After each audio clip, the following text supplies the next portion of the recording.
सबसे बड़ी खबर झारखंड से बताने जा रहे हैं, जहां पर आतंक का पर्याय बन चुके गैंगस्टर अमन साहू को ढेर कर दिया गया है, उससे मार गिराया गया है। बताया जा रहा है कि एनकाउंटर में इससे मार गिराया गया है। तो इस वक्त की बड़ी खबर, जहां एटीएस और पुलिस की टीम छत्तीसगढ़ जेल से अमन साहू को रिमांड पर लेकर आ रही थी, तभी पलामू में पुलिस की गाड़ी दुर्घटना की शिकार हो गई, जिसके बाद अमन साहू ने भागने की कोशिश की और पुलिस जवान के हथियार भी छीन लिए थे। पुलिस ने जब अमन साहू को रोकने की कोशिश की तो उसने पुलिस पर फायरिंग कर दी, जिसके बाद जवाबी कार्रवाई हुई और पुलिस और एटीएस की टीम ने फायरिंग की और अमन साहू को मौके पर ही मार गिराया है।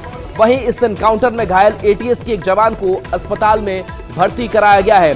तो बता दें कि एटीएस और पुलिस की टीम इसे छत्तीसगढ़ जेल से ला रही थी, लेकिन बीच में ही जो गाड़ी है वो सड़क हादसे का शिकार होती है। इसी बीच मौका मिलता है गैंगस्टर अमन साहू को और वो भागने की कोशिश करता है। वो हाथ में हथियार भी ले लेता है, जिसके बाद से पुलिस जवाबी कार्रवाई करती है, उसे वहीं गोली मारी जाती है और उससे मार गिराया जाता है। एक्सक्लूसिव तस्वीर आप तक पहुंचा रहे हैं। ये उस वक्त की तस्वीर है जब अमन साहू इस पुलिस वैन में मौजूद था और यहीं जैसे ही उसे मौका मिलता है बीच रास्ते में वो भागने की कोशिश करता है। वो पुलिस के एक जवान को गोली से निशाना भी बनाता है, जो जवान अभी घायल है, जो इलाजरत है, और पुलिस भी जवाबी कार्रवाई इस पूरे मामले में करती है और अमन साहू को मार गिराया जाता है। संजय सिन्हा हमारे साथ न्यूज 18 संवाददाता जुड़े हुए हैं। संजय, आतंक का पर्याय बन चुका था ये अमन साहू, जो जेल से ही लगातार रंगदारी वसूलने का काम हो या फिर जिस तरीके से गुर्गे इसके काम कर रहे थे, लॉरेंस बिश्नोई से भी कनेक्शन सामने आया था। क्या अभी अपडेट इस मामले में? देखिए, कुल मिलाकर समझ जाए कि पलामू में जो गोलियों की गूंज है वो गूंज अब विधानसभा तक पहुंच चुकी है, एनकाउंटर की गूंज। और इस मामले में अगर हम बात कर रहे हैं कि आपको समझ जाइए कि झारखंड विधानसभा की, तो यहाँ पर सत्ता पक्ष और विपक्ष दोनों इस मामले में पुलिस की पीठ थपथपा रहे हैं। साफ कर रहे हैं कि यहाँ पर बाबूलाल मरांडी सदन पहुंचे। सदन के बाहर उन्होंने मीडिया से बातचीत में कहा कि जो अपराध में जो शामिल होंगे, जो अपराधी अपराध में शामिल होंगे, उनका इसी तरह इनकाउंटर में हश्र होता है और फिर वास्तव में वो बच नहीं सकते हैं। तो कुल मिलाकर समझिए कि विपक्ष का साथ जो है वो सत्ता पक्ष को इस मामले में मिला है। और एक सवाल बहुत तेजी से गूंज रहा है कि क्या जिस झारखंड में योगी मॉडल का अक्सर विरोध होता था, सत्ता पक्ष के लोग ये कहते थे कि झारखंड में योगी मॉडल पर सरकार नहीं चलती है, तो इसी सवाल को बार बार मीडिया के द्वारा पूछा भी जा रहा है। लेकिन इस सवाल को अभी ही है कि सत्ता पक्ष और विपक्ष पूरे इस इनकाउंटर पर साथ नजर आ रहे हैं। क्योंकि जिस तरीके से कल लॉ एंड ऑर्डर पर यहाँ पर डीजीपी अनुराग गुप्ता पहुंचे थे और वहाँ पर जो सीपी सिंह ने उनके बारे में एक तल्ख टिप्पणी की थी, उसको लेकर सियासत गर्म हो गई। इसे कहा गया था कि यहाँ पर जो सरकार जो है यहाँ पर अपराधियों से निपट नहीं पा रही है। लॉ एंड ऑर्डर जो ध्वस्त हो चुका है, चूंकि लगातार हर तारीख के साथ एक नई कहानी की वो सामने आ रही थी। और जिसके बाद अगले सुबह पलामू से एनकाउंटर की जो खबर आती है, ये खबर को लेकर के आप कह सकते हैं। चलिए, बिल्कुल संजय आपके पास आएंगे और जो तस्वीर सामने आई है उस तस्वीर को आप एक बार देखिए। ये वो पलामू का इलाका है और पलामू में देखिए कैसे बीच सड़क पर ये गाड़ी आपको एक स्कॉर्पियो दिखाई दे रही होगी और इसी में अमन साहू सवार था और एटीएस और पुलिस की टीम इसे जेल से लेकर के पहुंच रही थी झारखंड। और पलामू में जो गाड़ी है वो दुर्घटनाग्रस्त हो जाती है और इसी दौरान मौका मिलता है अमन साहू को और वो वहां से भागने की कोशिश करता है। सिर्फ भागने की कोशिश ही नहीं करता है, वो एक जवान का हथियार तक छीन लेता है और उस पर गोली चला देता है। जो जवान घायल है, जो इलाजरत है, लेकिन इसी बीच जवाबी कार्रवाई भी पुलिस और एटीएस की तरफ से की जाती है और उससे कुछ ही सेकंड में मार गिराया जाता है। तो ये वो स्पॉट है, ये वो घटना स्थल है जहां पर गाड़ी दुर्घटनाग्रस्त होती है और उसके बाद से एनकाउंटर का शिकार जो है वो आतंक का पर्याय बन चुके अमन साहू का यहां पर अंत हो जाता है। अमन साहू की अगर बात करें तो अमन साहू जो लगातार जेल से ही रंगदारी वसूलने का काम करवाता था, इसके गुर्गे भी काफी सक्रिय थे और ऐसे में ये बड़ी सफलता भी मानी जा रही है। लेकिन इसको लेकर के सियासी प्रतिक्रियाएं जो है वो भी सामने आ रही है कि अगर कोई दोषी है, कोई बड़ा अपराधी है, तो पुलिस उसे छोड़ेगी नहीं, कानून उसे छोड़ेगा नहीं। तो ये तस्वीर देखिए उस सड़क की, इसी रास्ते से होकर के ये गाड़ी गुजर रही थी जहां पर पूरा पुलिस महकमा, जो एटीएस की टीम थी, उसकी मौजूदगी थी। लेकिन हिम्मत देखिए इस गैंगस्टर की, जो जैसे ही उसे मौका मिलता है, गाड़ी दुर्घटनाग्रस्त होती है, उससे मौका मिल जाता है, उससे वहां वो कोशिश करता है कि वहां से भाग जाए और वहां वो गोली चलाता है। लेकिन इस बीच जवानों की मुस्तैदी थी और पुलिस ने जवाबी कार्रवाई की और इसे ढेर किया गया है, मार गिराया गया है। ये तस्वीर सामने आई है जहां देखिए अमन साहू आपको इस तस्वीर में दिखाई दे रहा होगा। देखिए ये वो इस सर्किल जो है उसमें हम आपको तस्वीर भी दिखा रहे हैं। संजय हमारे साथ लगातार जुड़े हुए हैं। संजय, हम उस पलामू के उस इलाके की, उस जगह की तस्वीर दिखा रहे हैं जहां पर ये पूरी घटनाक्रम हुई है। अभी आपके पास और क्या अपडेट है? सियासत तो हो ही रही है, इस पर सियासी प्रतिक्रियाएं भी कई सामने आई हैं। देखिए, अमन साहू अब इतिहास हो चुका है, क्योंकि पलामू पुलिस ने जिस तरीके से पलामू में घटना हुई है उसके बाद से सियासत के गलियारों में जिस तरीके से पुलिस की पीठ थपथपाई जा रही है और कहा जा रहा था कि लॉ एंड ऑर्डर से पुलिस प्रशासन निपट नहीं पा रहा है, तो कुल मिलाकर समझिए कि जिस तरीके से आज ये घटना पलामू में आई, सियासत राजधानी में गर्म हो गई। विधानसभा का सत्र भी चल रहा है और यहाँ पर तमाम जो सत्ता पक्ष के विधायक जो हैं, और चूंकि ये मामला कल का ही था जब सवाल उठा था, तो यहाँ पर जो है सत्ता पक्ष विपक्ष के जो विधायक है सभी ने एक सूर से कहा कि अपराधियों का अंजाम नहीं होता है, लेकिन किसी ने भी इस घटना को लेकर यह नहीं कहा कि ये गलत हुआ है।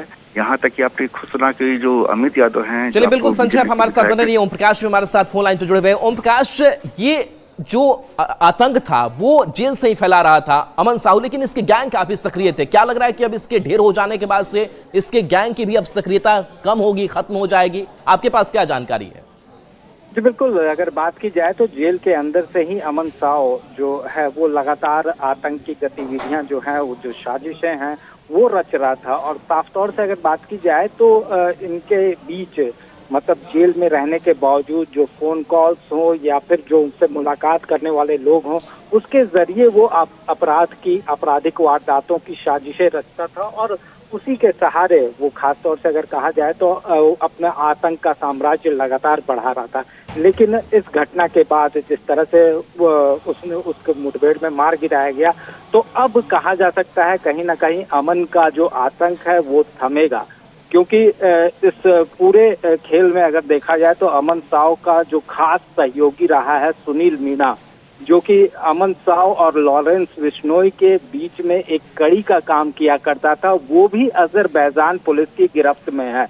बता दें कि इससे उसे भी प्रत्यर्पण कराकर भारत लाने की जो प्रक्रिया है उसे पूरा कर लिया गया और जल्द ही वो जो है वो भारत लाया जा सकता है। तो खास तौर से अगर बात की जाए तो जो कड़ी है वो भी पकड़ी गई है, अब जेल के सलाखों के पीछे है।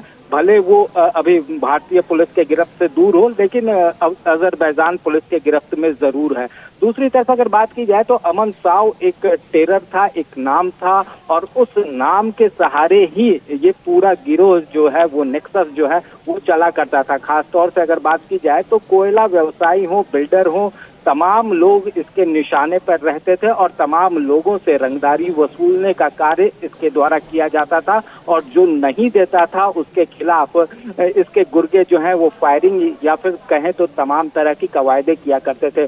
पिछले दिनों बता दें कि गिरिडीह जेल में जब ये था, उस दरमियान जेल सुपरिटेंडेंट द्वारा जब इस पर कड़ी निगाह रखी जाने लगी, इसके कारस्तानियों को रोका जाने लगा, उस पर अंकुश लगने लगा, तो बता दें कि जेल सुपरिटेंडेंट के आवाज पर जो कि देवघर में मौजूद था, वहां पर उसके गुर्गों ने फायरिंग कर दी और अपने दुस्साहस को दर्शाया। तो खास तौर से अगर कहा जाए तो अमन साहू एक चलिए बिल्कुल ओम प्रकाश आपके पास आएंगे। और देखिए ये जो एनकाउंटर की गूंज है वो सदन में भी सुनाई दी है और विधानसभा के बाहर इसकी गूंज सुनाई दी है।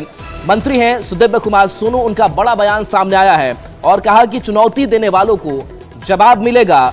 झारखंड में एनकाउंटर का ये एक संदेश है, यहां कानून का राज चलेगा।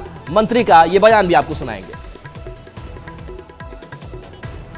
तो मंत्री सुदिव्य कुमार सोनू का ये बड़ा बयान सामने आया है और देखिए लॉ एंड ऑर्डर को लेकर के खास करके लगातार जो विपक्ष का हंगामा है वो इस बार के बजट सत्र में देखने को मिलता रहा है, लेकिन इस एनकाउंटर से एक संदेश देने की जो बात है वो मंत्री की तरफ से कही गई है और मंत्री सुदिव्य कुमार सोनू ने कहा है कि चुनौती देने वालों को जवाब मिलेगा।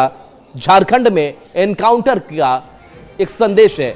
ओम प्रकाश हमारे साथ न्यूज 18 संवाददाता जुड़े हुए हैं। ओम प्रकाश, ये भी अब मंत्रियों की तरफ से कहा जा रहा है कि एनकाउंटर का एक संदेश, और इस कार्यशैली को अब कैसे देखें? बिल्कुल, जिस तरह से विधानसभा में भी कल भी अगर जाए तो ये मुद्दे उठे थे, खास तौर से लॉ एंड ऑर्डर को लेकर विपक्षी दलों ने एक सुर में आवाज उठाई थी और उसके बाद इसे लेकर एक हाई स्तरीय मीटिंग भी हुई जो कि रांची समाहरणालय में हुई। ब्रांच और रांची पुलिस के अधिकारी भी मौजूद रहे। अध्यक्षता में ये बैठक हुई थी और काफी हाई लेवल मीटिंग थी। तो कहा जा सकता है रणनीति बन रही थी कि किस तरह से इन गिरोहों से निपटना है। लेकिन आज जब अमन साहू को इसी फहरिस्त में लाया भी जा रहा था कि उससे पूछताछ होगी ताकि उसके आसपास के लोग और कौन कौन से हैं, उसका आर्थिक सोर्स क्या है, ये तमाम जानकारियां जो है वो निकाली जा सके। लेकिन इसी बीच अमन साहू जो है वो भागने का प्रयास करता है और इसी बीच में पुलिस मुठभेड़ में मारा जाता है। तो खासतौर से अगर बात की जाए तो ये इनकाउंटर अपने आप में एक बड़ा संदेश है और इसका जो भय है वो दूसरे गैंगस्टरों के बीच में भी जाएगा, क्योंकि अब ये बातें भी सामने आएंगी कि पुलिस जो है वो सिर्फ बंदूक जो है वो थामने के लिए नहीं रखी हुई है, अगर जरूरत पड़ी तो उसे चलाया भी जाएगा। और संदेश जो है वो मंत्री के द्वारा भी दिया गया है, तो जाहिर तौर पर इसका असर जो है आने वाले दिनों में लॉ एंड ऑर्डर। चलिए बिल्कुल ओम प्रकाश, आप हमारे साथ बने रहिए और देखिए इस एनकाउंटर के बाद से कई सियासी प्रतिक्रियाएं सामने आई है, वो भी आपको एक एक कर सुना देते हैं।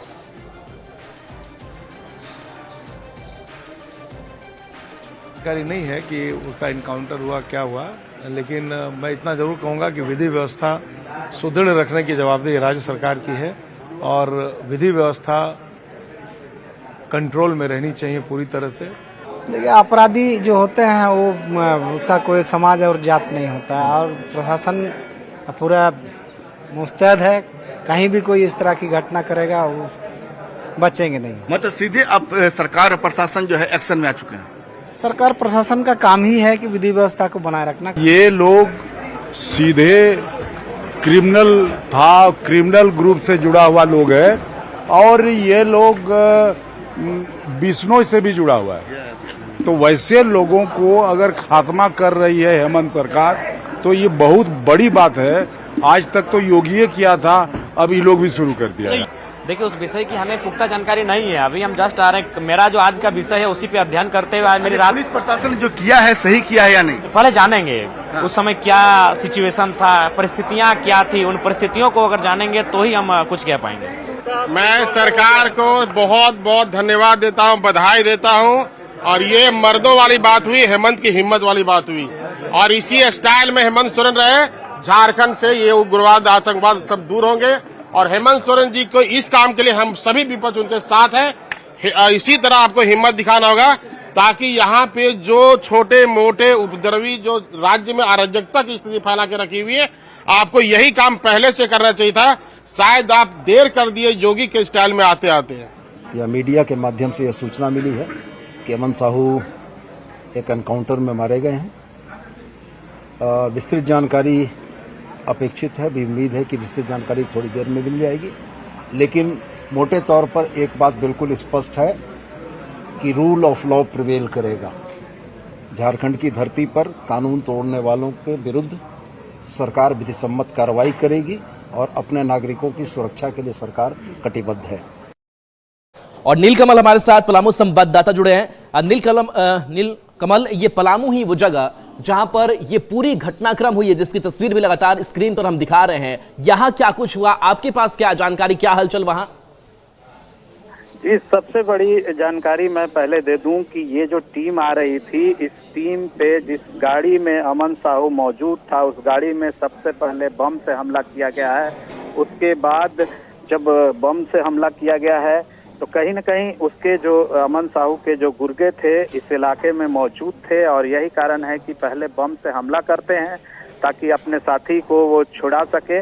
और उसी का फायदा उठाकर अमन साहू ने राकेश कुमार जो एसटीएफ का जवान था उससे इंसास राइफल छीना और भागने की कोशिश की। इसी दौरान राइफल छीनने के दौरान जो गोली चली उसमें राकेश जो जवान है उसके थाइस में गोली लग गई है। वो फिलहाल उसका इलाज एमएमसीएच में चल रहा है। और आपको बता दूं कि उसके बाद जब वो भागने का प्रयास किया, इसी दौरान गोलीबारी में उसकी इनकाउंटर की गई है। और आपको बता दूं कि फिलहाल जो ये घटना स्थल है चैनपुर थाना क्षेत्र के अनहारी ढोड़ा, ये जंगल का इलाका है और छत्तीसगढ़ से ये झारखंड ये सड़क प्रवेश करती है और इसी सड़क के मार्ग से वो लाया जा रहा था। एसटीएफ की 3 गाड़ियां थी जिसमें 2 में एसटीएफ के जवान और पदाधिकारी थे और एक में जवान और अमन साहू जिस गाड़ी में मौजूद था स्कॉर्पियो में, उस गाड़ी पे यहाँ पे हमला किया गया अनहारी ढोड़ा के पास। और ये पूरी तरह से चारों तरफ से जंगल से घिरा इलाका है और यही वजह है कि वो उसके जो टीम थे यहाँ पहले से मौजूद थे उसे छुड़ाने को लेकर के, और उसी का फायदा उठाने की कोशिश की जा रही है। हालांकि पूरा जो एरिया है उसका सर्च अभियान शुरू कर तो दिया। नीलकमल, क्या ये प्लानिंग पहले से थी इनके गुर्गों की तरफ से कि गाड़ी इस ओर से होकर के गुजरेगी, हम वहां पर पहले से मौजूद रहेंगे, इसे छुड़ा ले जाएंगे? जी बिल्कुल, जिस तरह से पलामू एसपी रिस्मा रमेशन ने जो जानकारी दी कि पहले इस गाड़ी पर, जिस गाड़ी में वो मौजूद था, उस गाड़ी पे बम से हमला किया जाता है, तो जाहिर तौर पे बम से हमला मतलब गाड़ी के बाहर से कोई उस पे हमला करता है, और उसके बाद फिर ये सारी चीजें होती है कि वो हथियार सडनली फिर हथियार वो जवान से छीनने का कोशिश करता है, उसी में गोलीबारी होती है और उसकी यहाँ पे मौत होती है जी। आ जाए तो पहले से ये प्रूफ प्लानिंग यहाँ पे कि इस तरह के वारदात को अंजाम देकर वो भागने के फिराक में था, जो कि असफल रहा, और जो अमन साहू है वो यहाँ पे मारा गया।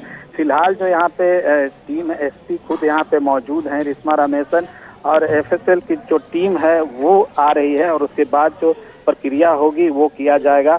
फिलहाल अभी जो एरिया जो है जहाँ पे घटना स्थल है वहाँ घेराबंदी कर दी गई है, वहाँ पे फिलहाल मीडिया को भी नहीं जाने दिया जा रहा है। जब तक एफएसएल की टीम वहाँ पे नहीं पहुँचेगी, वो अपना प्रक्रिया पूरी नहीं करेगी, तब तक अभी तक ये पूरा एरिया को घेराबंदी किया गया है। जी।